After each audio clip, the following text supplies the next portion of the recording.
Good evening. Agenda today is coming to you live from a Sabzi Mandi here in the capital as the entire country talks about a food crisis and food prices spiraling up is the major national issue. Meetings being held by the food ministry, by other experts on this across the day at a time where pulses, the price of pulses went up to 200 rupees per kilo, and the government's trying to figure out exactly how to handle this. With me here in Sarojini Nagar at the Sabzi Mandi, I have Rohit Azad, an economist from the Jawaharlal Nehru University. Also joining me from Chandigarh, we have Devinder Sharma, who is a food policy analyst. They'll help us understand what's happening right now. It's not just politics. What's happening really right now. Before we do that, I just wanted to tell you that we've been speaking to a lot of the traders over here, and what they say is that the prices at the moment here in the capital, the price of potatoes have kind of stabilized, but even now tomatoes are much double the normal price at about 50 rupees per kilo. And that's really what we're talking about. This price rise that we're seeing right now, is this out of the ordinary or is it normal? Rohit Azad, is it normal? No, it's actually not normal. I think, as usual, this is essentially a mismatch between demand and supply. But demand is actually low in the economy, so there has to be some logic coming from the supply side, and I think that's why it is not usual. It is an unusual thing. This is something which could have been controlled but has not been controlled. And now what they're going into in firefighting, they should have done it probably earlier. It's about the mismatch that I guess. So Devinder Sharma, do you agree with this, or do you have a different viewpoint? My understanding is that it's not a demand and supply issue, and it is simply an issue of manipulation. And the prices have been manipulated. There is no reason, no justification why the prices should be touching 200 rupees a kilo. And even if the shortfall, as they say, is 8 lakh ton, is not a big shortfall. It is not that the trade operates by looking at the graphs every morning and then decides what is going to be the price. I think it is pure manipulation, and I think the trade is having a wonderful run. They're having a free run, knowing that the government is not going to do a crackdown the way they normally it should be expected. So we have always been very soft towards the trade, and the trade is having a gala run. So who would you blame for this, sir? This manipulation?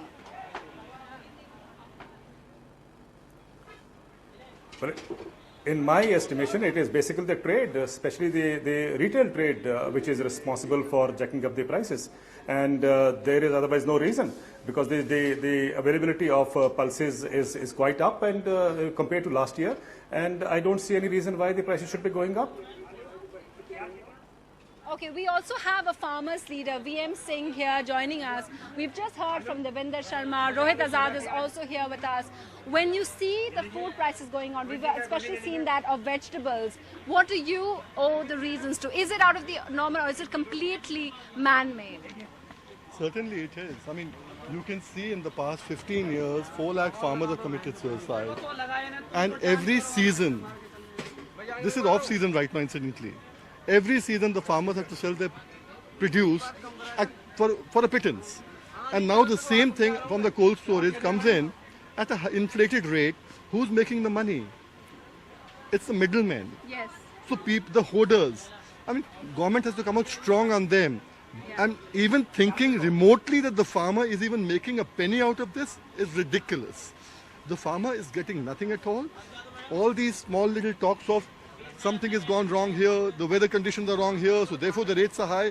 It's absolutely trash. The government has to come down on the hoarding. Yeah. You have to see, this is the cyclic period again. Another 1 month things they'll fall into place. Now tomatoes. Now the tomatoes you have to see, okay fine, this is a season where there are less tomatoes. You can bring it from the hills, ensure they don't go anywhere else into the cold storages, because ultimately after a month or two when it starts dropping in a big way, then you'll have the farmers getting 1 rupee a kilo. Yes. So government has to come, balance it out. Yeah. It's the role of the government, not that the food minister says, I'm going to release 62 lakh metric tons of wheat, I'm going to do this, that, etc. to balance it out. No, that's wrong economics. Actually, what's interesting is that the government has also said that it's some way the states are also at fault. They had a buffer stock and they said several states hadn't really picked that up. And we have Dinesh Gundu Rao from the Congress in Karnataka joining us. How would you respond to that? Here you have hugely inflated prices, and the centre saying that the states are equally responsible. Do they have a point when they say that? No, if you're talking about buffer stock, are you talking about in pulses or in other food grains? Because in pulses, the amount which was imported was around 10,000 metric tons was allocated for the entire country, and Karnataka was given 1,000 metric tons. So, which is a drop in the ocean, doesn't make any impact. Though they had said that you don't sell it for more than 120 rupees a kilo. But taking 1,000 metric tons is something which is too less. That's what we met the Food Minister Ramvilas Paswanji from Karnataka, myself, and we requested him to allocate us more pulses so that we can take and it'll have some price stabilization mechanism. Also, the government of India now has come out with the price stabilization fund, so that is being put in place now. Even in Karnataka also, we have just cleared that fund issue. So we are trying to do our best over here, but ultimately I think the economics of it is something which I think has to be handled by the government of India, and that's why they are failing completely. Yes. Yeah, sure. Go ahead. The same question Yeah. as such, what you would ask the state and the centre. Okay? Now, if you look at wheat right now, you have about 340 lakh metric tons of wheat lying with the central government. It's a central pool. It's not a straight pool. From the state pool, you have to give everything to the central pool. Now, they don't even have that. I mean, the PDS takes about 240 lakh metric tons. They released about 60 earlier. They only have 35 lakh metric tons with them. And the food minister says we're going to release 60 lakh metric tons from where? So they don't even do the homework well. They have no idea what the states are giving the centre, what the centre has it own, what is the responsibility of the centre for PDS every single month. You have to take all that into account. But just saying, shoving the blame to the centre or to the state will not help anybody at all. This is what happens, and in between, invariably, not in this case, the farmer becomes the football in between. Go ahead. I think it's not about the farmers alone. I think it's the common people who are suffering together with the farmers, and he's absolutely right. It's this whole thing of hoarding along with mismanagement of economics is what is bringing this together. So I would not just blame the state, I would actually blame them together, that it is essentially a mismanagement from both their sides. So this whole thing about Congress versus the BJP, it would have been the same whether it's the Congress or the BJP. The hoarders are essentially the ones who are backed by these parties, and they just don't want to crack down on them. So that's absolutely correct. And public distribution system is something that has been dismantled categorically by these governments, and that's something which affects pulses in particular, because that is something which should have come in the ambit of the public distribution system. No, and I'm hoping that during the course of the show we do get a government spokesperson to speak about it, but we can't be here at the mandi before talking to some of the traders over here. ये जो दाम बढ़े हैं आलू के, टमाटर के, ये आपको नॉर्मल लग रहे हैं, इस समय होते हैं या फिर कुछ अलग हो रहा है इस साल? इस समय होता ही है, हमेशा ही होता है। इस समय होता है हमेशा। So, Devinder Sharma, what would you say to that? Because some of the other shopkeepers here in the mandi are also saying that they think it's normal around this time of the year. Well, tell me, when was tomato at 100 rupees a kilo in the last few years, that at least you remember that. But the fact of the matter is, only a few months back, tomato was going a-begging, and tomato was going a-begging. In Chhattisgarh, people did not even pluck tomatoes from their fields because the prices had crashed down to such a low level. In Hyderabad market, I found a month or 2 months back, the ruling price was 30 paisa a kilo.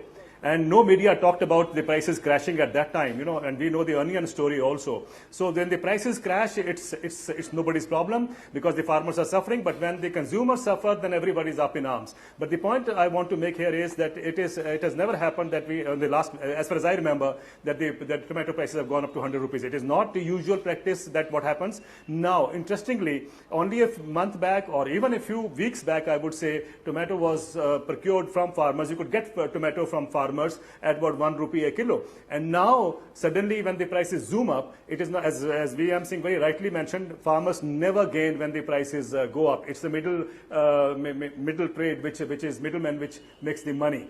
Now, in this condition, I think what should be done, whether it is vegetables, whether it is wheat, whether it is rice, or whether it is onions, I think the fact of the matter is that today the food trade is completely in a mess.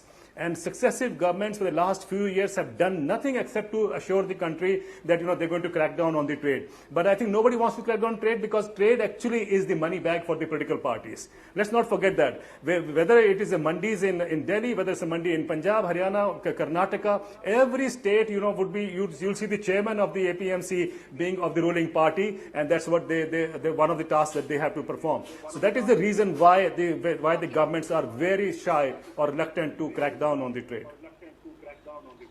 Okay, and the good thing is we have Shaina NC as a government spokesperson. Shaina NC, you heard all the experts over here. You heard the farmers representative VM Singh, you heard Rohit Asad, you heard Devinder Sharma.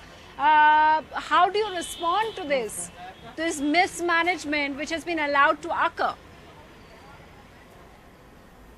I wouldn't want to call it mismanagement, Sunitra. I think that we need to understand that this is a phenomena that has happened every single year just before the rains.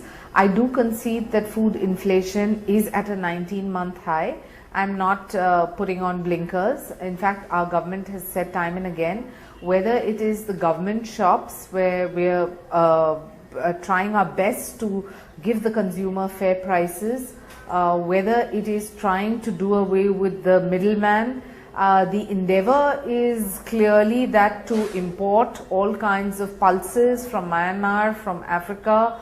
I think the fact is that the government is not missing the point, and neither is the government shying away from a responsibility. We have asked the states to, make sure that the buffer stock that is available for them to sell is sold and at moderate prices. So like for example, you were talking about tomatoes. If we are able to make sure it's within 100 rupees, we will be able to bridge the gap between demand and supply.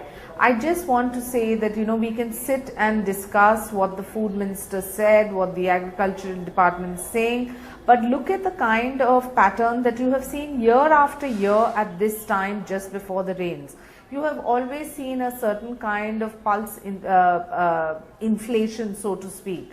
And I don't want to say that there is a long-term solution immediately, but we are working towards bridging the gap between the middlemen, connecting the farmer directly to the consumer, ensuring that there is no kind of hoarding where the middleman benefits, making sure that the government has a policy in place to import whatever we feel is absolutely necessary.